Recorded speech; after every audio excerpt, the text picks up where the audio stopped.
Hello everyone, today in this video we are going to discuss about our first topic of French Revolution, that is French society during the late 18th century. Here in this topic, as we have discussed in the previous lecture, that in this topic we will discuss about the three estates and also about the Louis XVI and the complete biography of the Louis XVI and also about the connection of Louis XVI. So without any further delay, let's get into the video. Now friends, firstly know about the when Louis XVI became the king and in how many years of age he married to whom. So friends, in 1774, Louis XVI of the Bourbon family of king ascended the throne of France and married the Austrian princess Marie Antoinette at an age of 20 years. So here in these two sentences we have found the four questions, that are: when Louis XVI became the king, Louis XVI belonged to which family, at how many years of age Louis XVI married Marie Antoinette, and at last Marie Antoinette belonged to which country. A fifth question can also be made, that who married Louis XVI or Louis XVI married to whom. So friends, when Louis XVI became the king, he found that the treasury was empty because of the long years of war which drained and the financial resources of France. And also under the leadership of Louis XVI, France helped the 13 American colonies to gain independence with their common enemy, Britain. This war for the independence of American colonies added $1 billion livres to be a debt that had already risen to more than 2 billion livres. Now a question arises, that what do you mean by livres? So livre is the unit of currency in France, discontinued in 1794. Now what happened, that the lenders who gave the state credit now begin to charge 10% interest on the loans. So the French government was obliged to send an increasing percentage of its budget on the increasing payments. So they increased the taxes on the people, which they have to give either to clergy or the nobility. Now with this you have thought in your mind that what do you mean by clergy or nobility. With a quick break, let's know about the three estates, that are clergy, nobility and the peasantry or the third estate, which includes the small businessmen, farmers, peasants, artisans, merchants, courts, officials, lawyers, etc. Here the clergy and nobility are considered at the top and were all for the third estate. The third estate had to pay the taxes to clergy, nobility or the king. Friends, during the monarchy or during the leadership of Louis XVI or before Louis XVI, means under the monarchy in France, the third estate was recognized as the lowest group and was only group to pay the taxes or to pay any of the loans or interest, either to clergy or to nobility or to king. Now friends, at last let's back up the state problem. When the state found the treasury empty or when the state faced the problem of money, they forced to increase the taxes on the people, that is on the third estate. Friends, remember that as I said before, the third estate is the only estate to pay the taxes. Neither clergy nor nobility have to pay the taxes. Only the third estate had to pay taxes either to the king, nobility or the clergy. Now let's know about the term old Rome, which is usually used to describe the society and institutions of France before the 1789. Friends, here if we discuss about the population in France among the three estates, we will discuss and we will see that about the 90% of the population of France was peasants. Only a small number of them owned the land they cultivated, and about the 60% of the land was owned by the nobles, the clergy and the other rich members of the third estate, that are big businessmen, merchants or many of the third estate members. The members of the first two estates, that is the clergy and the nobility, enjoyed the certain privileges by the birth. As I have already said that they were recognized as at the top, they enjoyed all the privileges by the birth which an aristocrat family or the PM or the king enjoys. Now by the continuity of the time, nobles started to enjoy the life of the feudals. The feudal privileges, which includes the feudal dues which they exerted from the peasants. Friends, the peasants were obliged to render services to the lord, to work in his house and the fields, to serve in the army and to participate in the building of roads. Now there are two types of taxes, tithe and tally.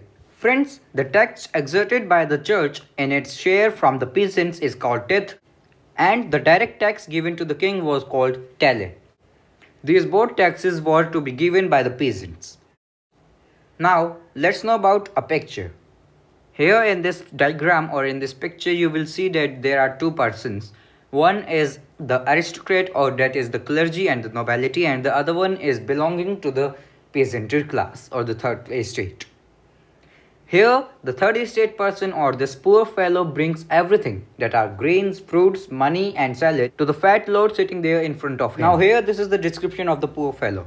Now let's know about the nobleman.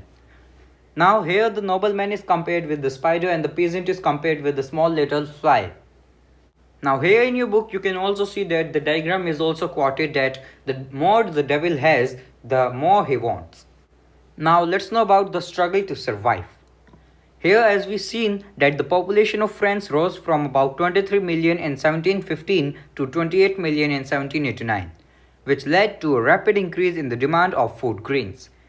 As it is clear that when the population rises, the demand of everything, the resources, the food grains, the ability to do whatever, the job opportunity, the employment, the demand of all these increase. So the demand of the food grains also increase.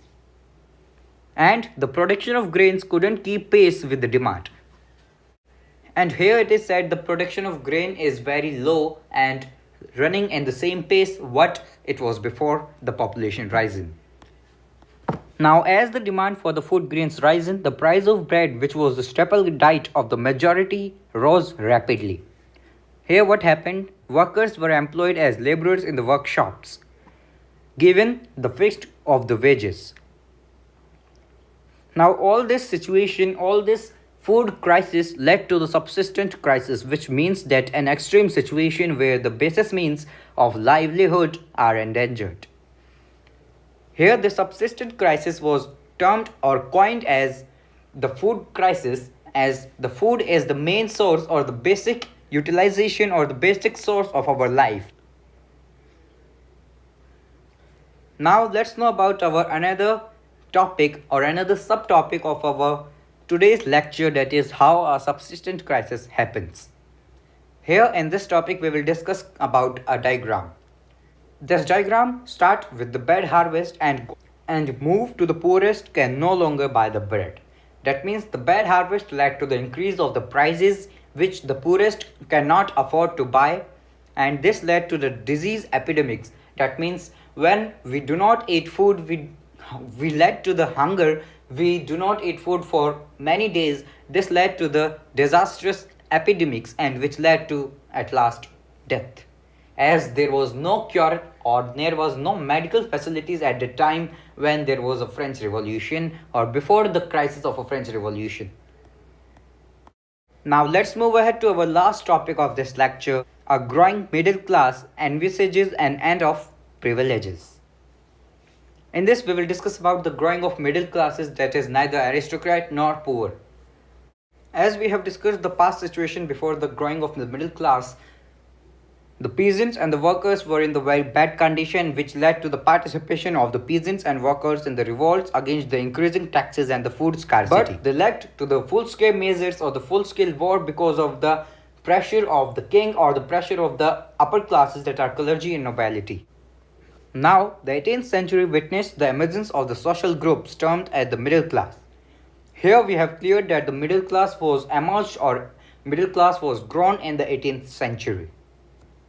Now the middle class who earned their wealth through the expanding overseas trade and from the manufacture of the goods such as wooden and silk textiles that were either exported or brought by the richer merchants or the richer members of the society.